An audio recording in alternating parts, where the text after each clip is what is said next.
MilliPay ilovasi orqali Rossiyadan turib O'zbekistondagi istalgan Humo, Uzcard yoki Visa kartalariga eng zo'r kurs bilan o'tkazma qilishingiz mumkin. Bundan tashqari ushbu ilova orqali barcha turdagi kommunal to'lovlar, mobil operatorlar, internet provayderlari hamda davlat xizmatlari uchun to'lovlarni tez va oson amalga oshirishingiz mumkin. Qo'shimcha ma'lumotlar uchun ilova video qo'llanmalar bilan ta'minlangan. Operatorlarimiz esa kun-u-tun sizni eshitishga tayyor. Ilovani App Store yoki Play Marketdan hoziroq yuklab oling. MilliPay, milliy kurs, milliy ishonch.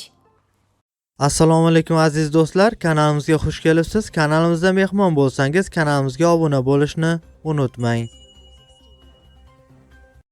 Markaziy bank tomonidan belgilangan xorijiy valyutalarni o'zbek so'miga nisbatan 30-noyabr kuni uchun amal qiladigan qiymatini e'lon qildi. Unga ko'ra dollarning rasmiy kursi 38 so'mga ko'tarilib, 1 AQSh dollari 11.940 so'm tashkil etdi. Bundan ko'rinadiki, 100 AQSh dollari 1.194.095 so'mga teng bo'ldi.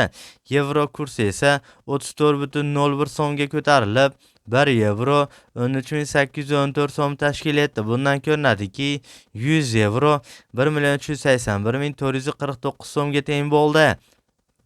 Rossiya rubl kursi esa 0.5 so'mga ko'tarilib, 1 Rossiya rubli 152 so'm tashkil etdi. Bundan ko'rinadiki, 1000 Rossiya rubli 152.680 so'mga teng bo'ldi. Qozoq tangasi esa 0.3 so'mga ko'tarilib, 1 qozoq tangasi 23 so'm tashkil etdi. Bundan ko'rinadiki, 1000 qozoq tangasi 23.380 so'mga teng bo'ldi. Eslatib o'tamiz, har kunlik dollar, yevro, rubl hamda qozoq tanga kurslarini kuzatib borishni istasangiz, kanalimizga obuna bo'lib, qo'ng'iroqcha tugmachasini bosib qo'yishni unutmang. E'tiboringiz uchun kattakon rahmat.